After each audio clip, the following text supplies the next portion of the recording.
welcome to our session in Shield.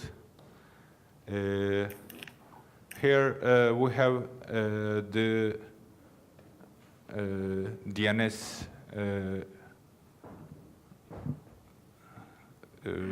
DNS specialist. May I say you as a specialist, DNS specialist? Sure, that's fine. Yeah, DNS specialist Cricket Leo in the session, and he will share some DNS secrets about cybersecurity with us. Let's start. I have a few questions about DNS, and I would appreciate if you share your opinions about the questions. And right. My first question is, as you know, DNS protocol and DNS communication is a clear text commonly. And recently, there was a new trend, which is DNS over TLS and DNS over HTTPS. What do you think about this? What's your opinion about this new trend and new communication protocol? Well, I would say that I'm generally very much in favor of securing what we refer to as the last mile of DNS. Pretty much for the last 35 years, we've had a situation where that last mile between what we call the stub resolver and the local recursive name server has been, as you say, clear text, and then vulnerable to spoofing, to interception, and so on. And so DNS over TLS and DNS over HTTPS, both of them are mechanisms that kind of allow us to secure that final last mile, to make sure that nobody can intercept our traffic, that people can't impersonate a recursive name server. So they're very important. Unfortunately, they're also very, very different. DNS over TLS, I think, makes a lot of sense. In fact, Infoblox will work with ISE, the Internet Systems Consortium, to support DNS over TLS in future products. DNS over HTTPS is a little bit different, though, because one of the fairly deliberate goals of DNS over HTTPS is to make it difficult to identify DNS traffic and difficult to filter DNS traffic. In one of the early implementations of a DNS over HTTPS client, which is in the Firefox browser, basically what happens is that Firefox ignores the DNS configuration on the computer on which it's running, and then goes straight off to Cloudflare over DNS over HTTPS in order to resolve domain names. And that bypasses all of the on-premises security mechanisms that an organization might have in place, which we view as kind of a bad thing, because naturally we're in the business of providing those on-premises mechanisms for securing DNS. So I guess to sum up, I'd say we think DNS over TLS, which we call DOT for short, we think that's a good thing. DNS over HTTPS, which we call DOE for short, we're less excited about. Do you think these protocols has to be used? Are they mandatory for future usage? Well, I mean, right now, there's actually very little support for DOT and DOE. What we're waiting for is to see the developers who are responsible for writing the stub resolvers that go into, for example, our phones and our laptops. Once they support DOT and DOE, then we'll be able to say, hey, this is a very good idea. Everyone should use DOT if possible to secure that last mile between their mobile devices and the recursive name server that they communicate with. Thank you. Let's switch to another new trend, the new DNS applications. What do you think about the new DNS applications, and what will we see in the future in this area?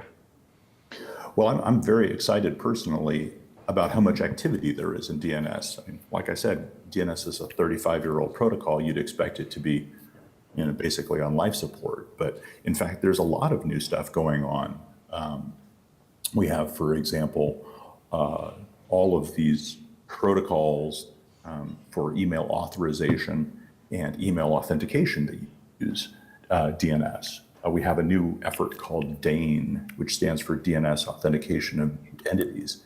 And what DANE seeks to do is to plug what turns out to be actually a very, very dangerous gap in internet security, namely that most web browsers today trust literally thousands of different X509 certification authorities.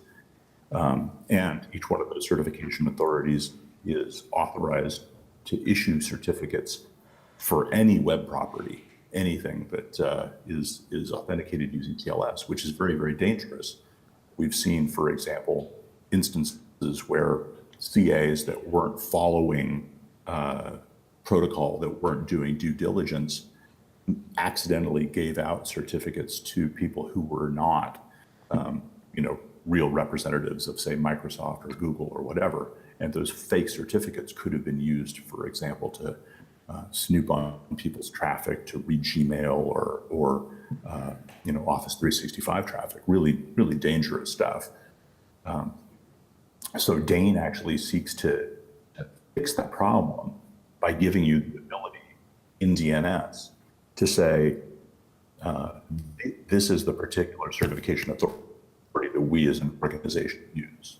So we could put what's called a TLSA record, attach that to, say, www.infoblox.com and say, our CA is, for example, Symantec or Komodo or whatever.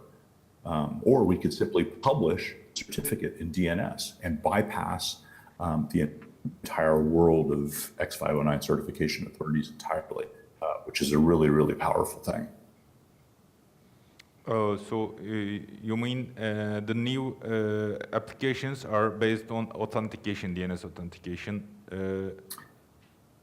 Yeah, well, DANE in particular is basically a mechanism for either becoming your own certification authority, your own private certification authority, and publishing certificates via DNS, or at least asserting the particular certification authority that you as an organization use to sign various web properties, for example. Yeah. In parallel, this what has changed about DNS over time?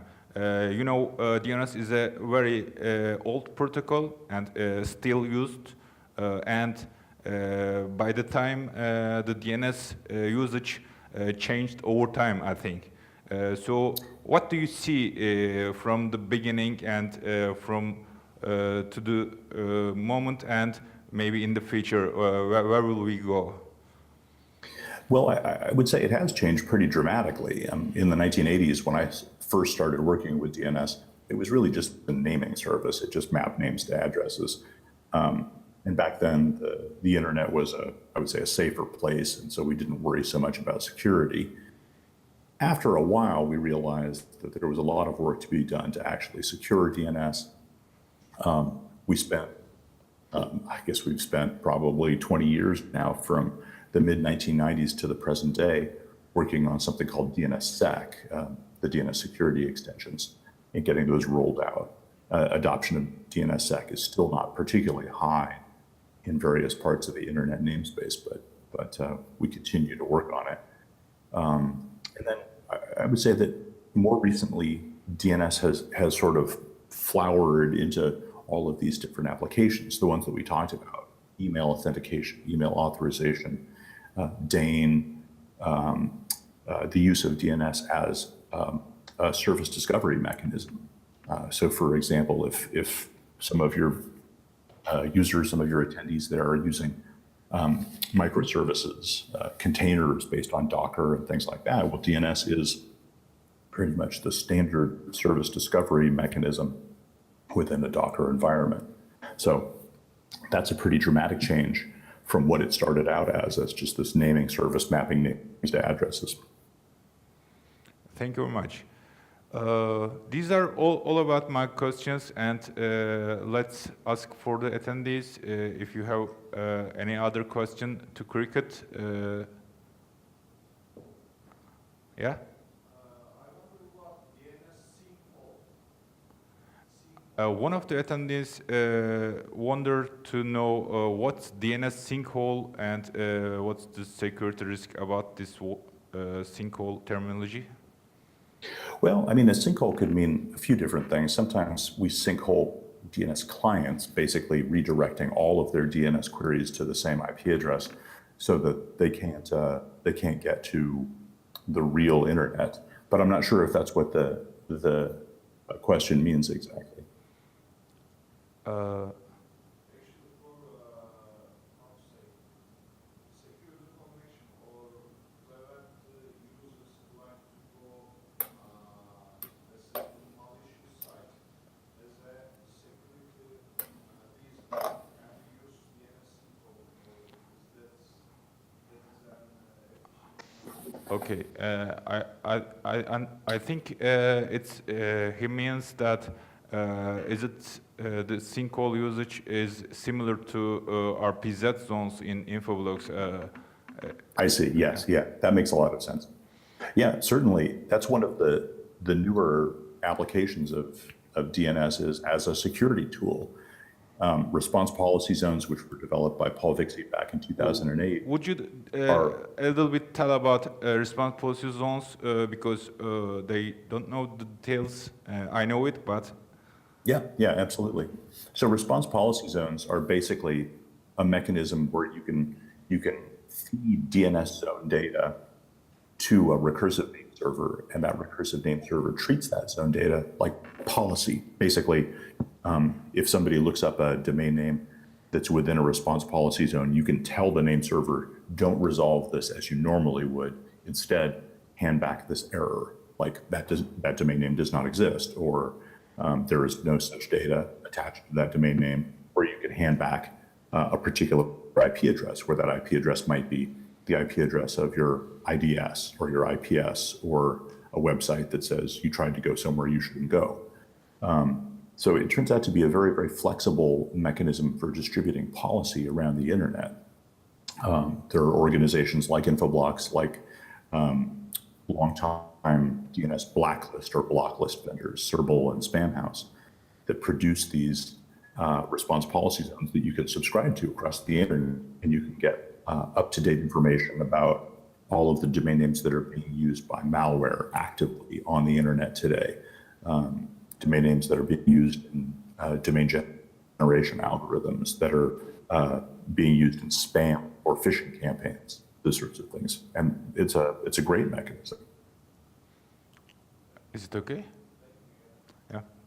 Any other questions? I think it's enough. You want to wrap up? Okay, fantastic. Well, thank you very much for having me. I hope I can actually join the conference in person next year. We have a plaque for you, but we will present it to Burcu in the name of you. Okay, fantastic. Thank you so much. Thank you very much. Have a nice day. Okay, you too. Bye-bye. Bye.